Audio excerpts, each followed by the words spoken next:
my name is Chrissy Clements. Everyone watches accesstv.org.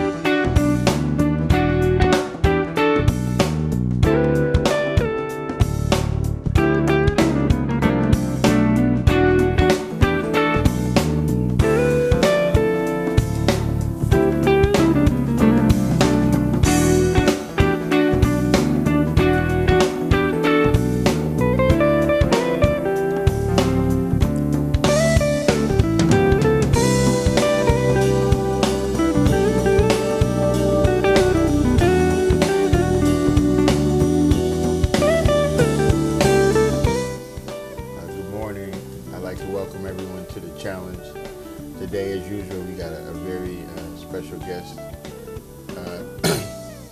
Her name is Stacey May. She's a local author and a playwright, and we're gonna get right into it, as I like to say.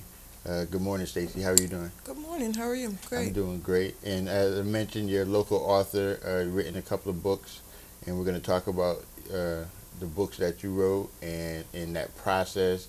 And some of the things that you're doing now. What is the title of the books that you wrote? The title of my first book is called My Thoughts Keep Me Alive. Okay. And my second book is called On My Way. On My Way. Okay, so My Thoughts Keep Me Alive. Tell our audience what that book is about. Well, My Thoughts Keep Me Alive, it's about my life. It's really, when you're reading the book, you're reading my thoughts, how I always thought about things, how I, viewed my life and what I used to think about things in my life. So it's pretty much give you overall of who I am.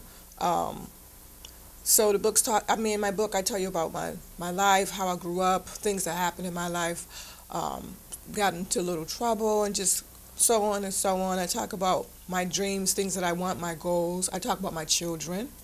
I just pretty much talk about my whole life from the time I was like 8, 9 until who I am now. All right. So you grew up in Hartford? I grew up in the north end of Hartford. What was that like? Actually, I had a great childhood. I can't complain. I had a really blessed childhood. I mean, growing up, I've seen a lot and taught me a lot. I mentioned where I grew up in my book, and I hung out, on the avenue, and okay.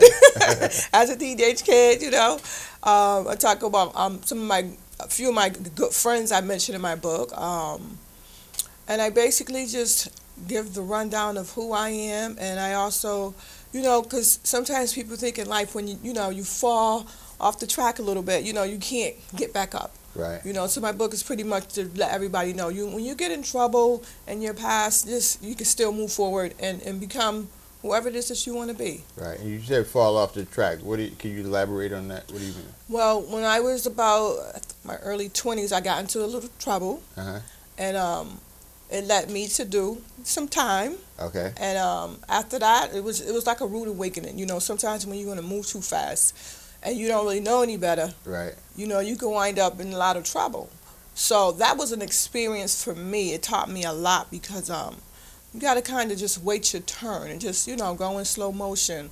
I wanted to be a little faster than I should have been at that time. I was having, I was struggling as a single mother raising my sons, and right. I wanted like a fast life. And I figured, if I do something that, right. that's not of statute, I would definitely get everything that I needed. So writing a book is a pretty entailed endeavor. So how did that come about? So you're thinking you have a story to tell and you just started writing, or? Well, when I was about 10, that's when I realized that I could write stories and short poems. Mm-hmm. So all along I knew I could do this, but I didn't know exactly what to do with it. But I knew I could do it. Right. So then as I got older, I raised my kids, and when I turned 40 years old, I said, I'm going to write a book about my life, because it is a book. We all have a story. Right. And I said, I'm going to tell my story, because a lot of people think they know you, but they really don't. Right. They just view you by your cover, not knowing what's inside the book. So I said, I'm going to write a book about my life. So I called my brother, and I was like, I'm going to write a book about my life. And he was like, go ahead. So I did it, and then... I mean, but I think some of our viewers don't know. Do you just start getting a piece of paper and you just start tick, tick, tick, tick? No, actually, I didn't write it inside of... I wrote it on paper first. Okay. I started writing it like...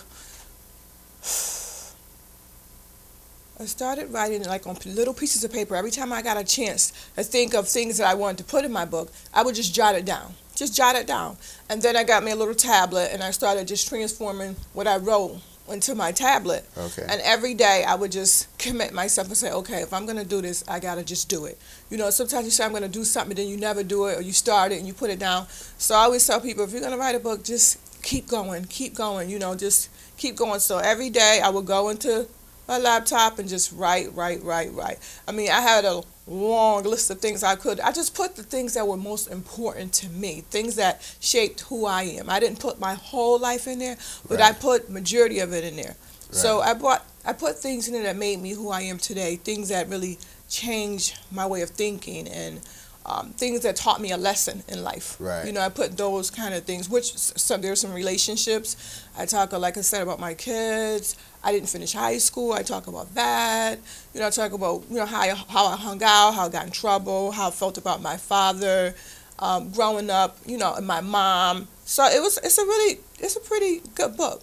Now that's interesting that you said you didn't finish high school, but still had the intellect to write a book. So when you're taking on this endeavor, what challenges were there as far as, did that come up yet, your level of education? Or? Nope. It actually didn't. And when I did my book signing and I had a Q&A, I did a book signing 2 years ago at the Artist Collective. Mm-hmm. And it was beautiful. I mean, it was a beautiful moment. It was just like, wow, I did it. But when people that read it, a lot of people, Stacy, I got a lot of good feedback. Your book was so good. Like, it made me think about my situation. I think it inspired some people to know that, what, she might have had a couple of falls, but she got back up and she wrote a book. Right. So that was a blessing, and it was to inspire people to keep going, keep moving, even if you have a couple of fumbles, just get back up. It doesn't mean that you're not gonna, progress in life, because I'm not saying don't finish school. By all means, finish school. Right. Both of my sons graduated from high school. I was so proud of them. But I didn't feel any less of a person because I didn't graduate from high school. Right. And I never felt like, because I didn't finish high school, I'm not going to be anybody. Right. I didn't feel like that at all. And I didn't mind people asking me questions about it. I wasn't paying attention. I lost focus, and you don't study, you fail. Right. So how far along did you go in school? I was in the 12th grade. I was a half a credit short. Oh, okay. And it blew my mind. I went to summer school, and I messed around and wasn't really staying focused, and that was it. Right. So and then when you get out of high school, you said you got into. I don't want to keep harping on about getting into trouble. When you were sent away, how long was that for? What was that experience like? I had my first son by then. I was 21, so I was sent away for 4 months. Mm-hmm. That was my first time ever getting in trouble, and my first time ever being locked away from my son at that time. I had my first son at that time. So I was in Newark, New Jersey, Mm-hmm. and it was I don't think I was like in shock. I was more like, I just want to do this and get this over with so I can move forward with my Right. life. I just want to, I was devastated at first, but when it was time for me to go, it was just like, I can't believe I put myself in this situation. Like, I didn't blame anybody. And that's something that I talk about in my book. When you do something, own it. Don't say, well, you did it because something happened or Right. somebody put you up to it. When you make a decision, that is your decision, and there's consequences. And I knew that there were going to be consequences if I got caught, but I went ahead and did it anyway. Right. So that was my lesson. Like, go with your gut. Don't follow anyone. You got to kind of like own your own stuff. So I was like, you know what? I'm ready to just go in and do this and get it out the way. Because at first I was kind of scared. I was like, I'm not going to court. I'm not going. Because I didn't want to. Oh, so you instead of running from it, you faced it. Yeah, I faced it. Right. Yeah. So and then in the book, you said you wrote poetry in the book. Is there any poetry is it in the book or? Yeah, I wrote like 4 poems. that are in the book. Mm-hmm. Do you remember? Do you remember them by heart? I don't know by heart. No, I don't know them by heart. Do you want to read one? Yeah, we'd like to hear one. Okay, let's see. This was a lot of friends of mine's favorite, and it's called Mr. Page 39 here. It's called Mr. This is Mr. is a man who appears to love you, holding you, feeling your thighs. You seem to have fallen for Mr. because you have not fallen in love with yourself enough to know what love really is. You just gave Mr. the right to treat you any kind of way. Mr. been listening to you. Mr. been watching you. He knows what to do to make you forget all about his wrongdoings. Girl, wake up. Mr. don't care anything for you other than take from your table and steal what's between your legs. You seem to have lost your way. But why? All for the company of another? All for blind love? Girl, love yourself if anything. You bets to believe Mr. don't care. He has done this before. He has done this to plenty of women before. Why the hell did you open your door? Okay. You said you got a lot of good feedback about that. Yeah, well, I mean, a lot of people read that poem and they could relate to it. Okay. And then your second book, On My Way, what's that about? On My Way is about how I see my life being played out, what my goal. I talk about my goals, things that I want in life. I also talk about my children. I have conversations with my kids in this book. I don't just want to write books. I always wanted to own my own boutique. So I have like a staff of people that work for me. I own my own nightclub, and I mentor a young girl named Sherry in this book. And try to teach her how to stay on the right track, and her mom. So it's kind of like you telling your story and being a part of your story, because you said that you want to keep the character in the book on the right track. Kind of like, do you think if someone would have had you on the right track, you might have made better decisions young, or? I think that maybe if I had, because my mother was a good mom. She raised all of us. It was 5 of us very well. I never had a dad. I don't know what that's like. Right. I mean, he was there, but he was, I had never had that experience of a father. Right. And I think maybe if he would have sat me down and been more of a father and talked to me about certain things, then things could have been a little different. I don't think I've done bad at all in life. That was something that happened, and I learned my lesson. It didn't happen again. Right. And I think it was to help me grow and to see if you go down this path in life, this is where you're going to be. Right. It was like a wake up call. Like you don't want this. Right. Now, and you said that the character in this book, she lost her way. She's trying to find her way, and you are, or not you, the other character is mentoring her. Yes. This book is pretty much about a woman that actually, it's me. I'm spreading my wings in this book. So I take on a young teenage woman, a young teenage girl, and I just kind of guide her, because her mother, her mother's in the street and she's on drugs, so I mentor her to help keep her on the right path. So, and then throughout the book, I open up a business. I have a boutique. I have a nice jazz nightclub called Sugars. I have employees. I have the, keep intact, and then I have my children. Then I have it's a relationship in this book. You have to read it. It's really, really good. Absolutely. It's a page turner. It's really good. And then I finally just, settle down and I talk about opening up another one of my a book lounge in Harlem, and it's like after this book is going to be a sequel, because the way I end it, it's this character in a room. He's one of my employees, and he gets in a lot of trouble at the beginning. So he kind of goes on the run, and we kind of run into each other when I moved to New York. But throughout the book, everybody's wondering, what did you do with Rome? I like his character. What did you do with him? And I'm like, I'm not going to tell you. You got to finish the book. Finish the book. So as an African-American author, in trying to, because with the world today, there's a lot of competition.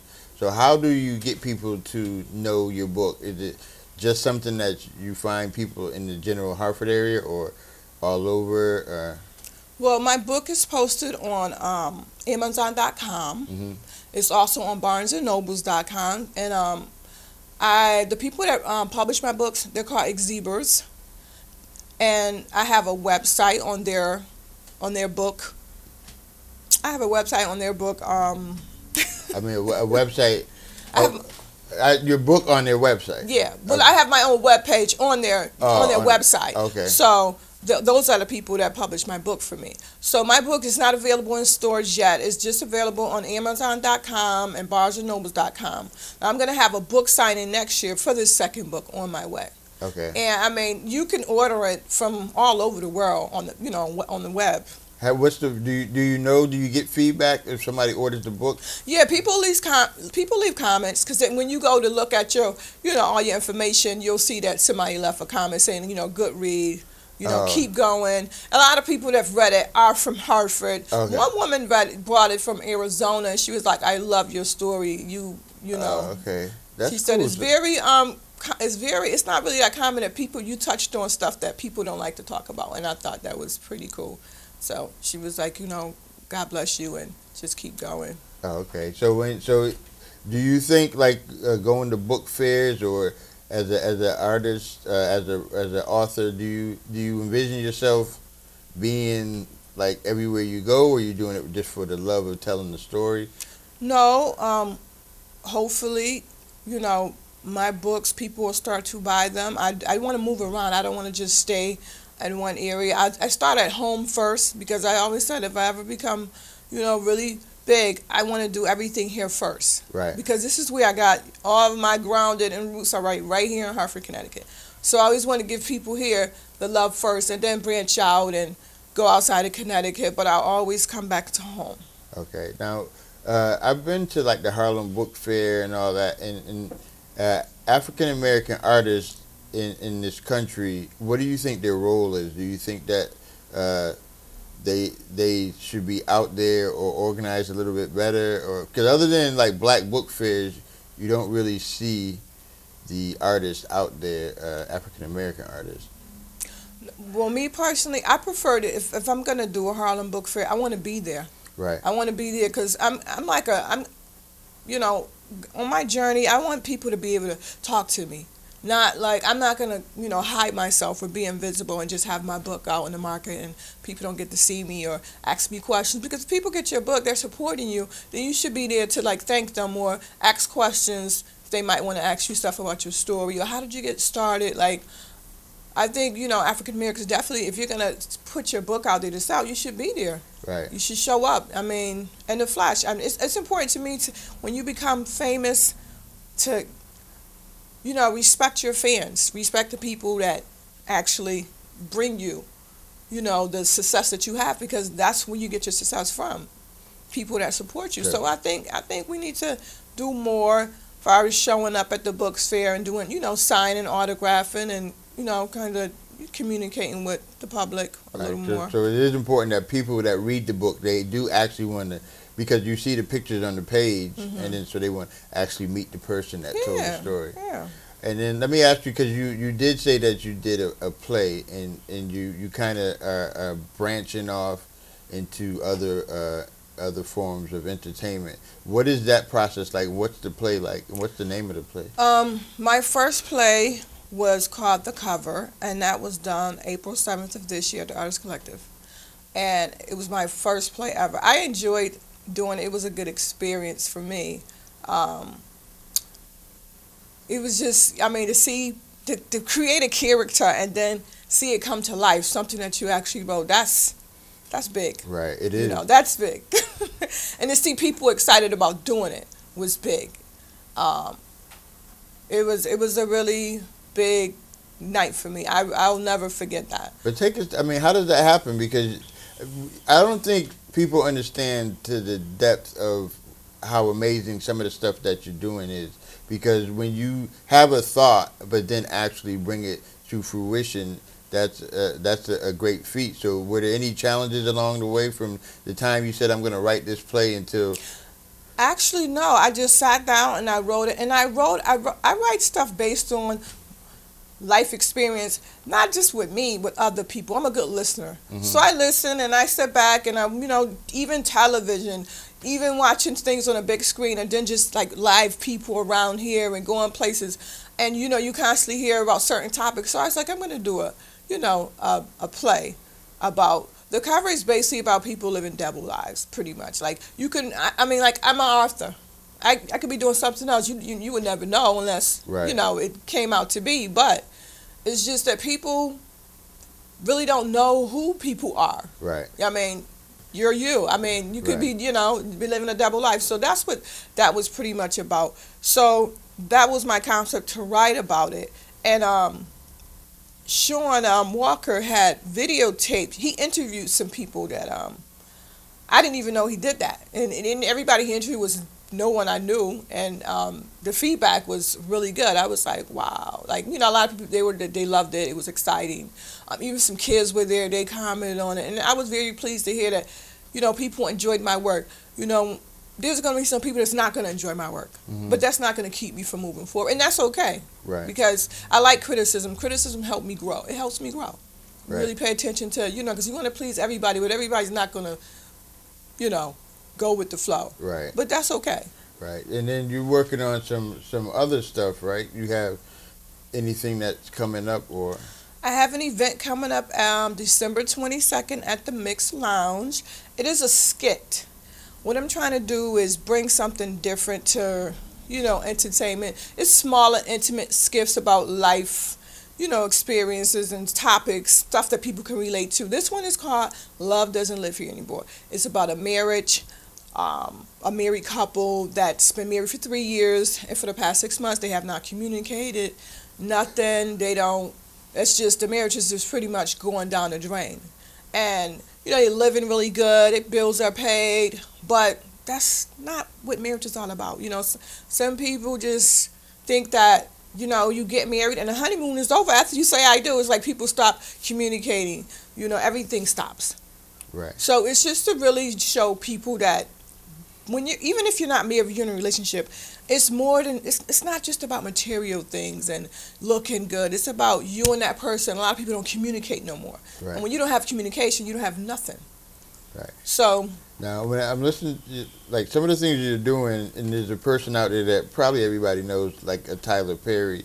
So where do you see a person like him as far as art and his artistic endeavors and what he does? Because he started out doing a lot of plays and it branched off into movies. What are your thoughts on someone like him? Oh, man. Tyler's the man. I really like him and I respect him as an artist. I love all his work. I love his courage. He does it his way. He doesn't care if what people think of him. He's going to put out whatever it is he wants to put out. You don't have to watch it if you don't like it. Right. And I like that. Like, I'm not going to, and I just feel like that's like inspirational. It's tell people to keep going. Don't stop. If you have a natch about something, go for it. Because you'll hold the gossip. It wasn't that great. Everybody don't like Tyler Perry. Right. I like him. Right. I happen to like the stuff he does. And that's okay. And he keeps going. He's getting better. Actually, I think criticism makes you better. He just keep going, getting better and better. And he's very humble. And he's always giving you really good advice.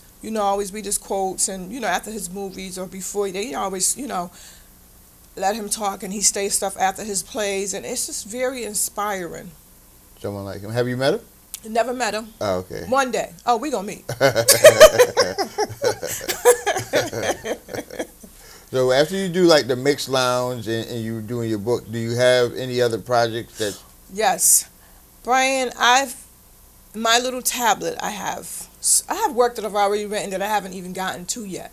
So I'm pretty much just ready to roll. After Love Don't Live Here Anymore, I have a project called These Are Your Kids, Not Mines.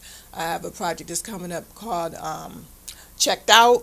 I have one. I actually I'm writing a play. I'm not done yet, but it's called The Obamas.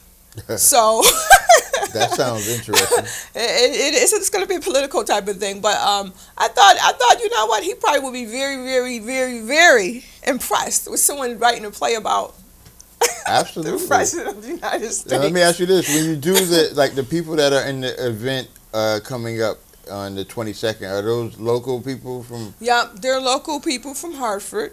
I always work with people within my own city. Sometimes I cast, a lot of times I don't, because a lot of people that I'm working with, they've done plays before also, or I can see somebody and just know I can pull something out of them. Right. I can just I know you could become this character. And it's so exciting to see people transform from themselves to like a character. It's a lot of work. It's not as easy as people think it is, because if you don't, if you don't come up with that right attitude and you're not bringing it, then, you can't do it. Now, when you did the play, do you film those plays? Because I noticed, I don't want to get too much on Tyler Perry, but I know that was kind of how he progressed in this, that he would film. Well, my play was filmed. A friend like Sean Walker, he filmed it for me, and I do have a copy of it. So Can people purchase the copy? No. Not yet. Okay. No, because when we filmed it, the sound at my play, the sound was kind of bad. Like the mics were going in and out. Okay. So when he went to edit it, he couldn't get it. Where. So I didn't want to put that out there. I did not want to put. So what's going to happen is actually a couple of people that came to see the play. A lot of people didn't get to see the play because the Artist Collective only holds up to 400 people. Wow. So was it full? Yeah, it was full. Wow, that's full. That's impressive. It was full. And Yvonne, she was like, "Do you know you're the first person that felt the Artist Collective?" Like, I don't know. It was beautiful. I mean, all ages, really nice class of people. It was just like, it was really, I was blown away. It was really nice. It really was. So a lot of people didn't get to see it.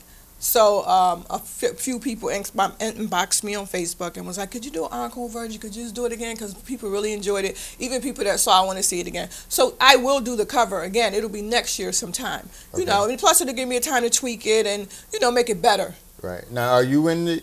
Or do you perform? Or yes, I played in the cover. I also, I directed it. I wrote it. I also starred in it. Love Don't Live Here Anymore.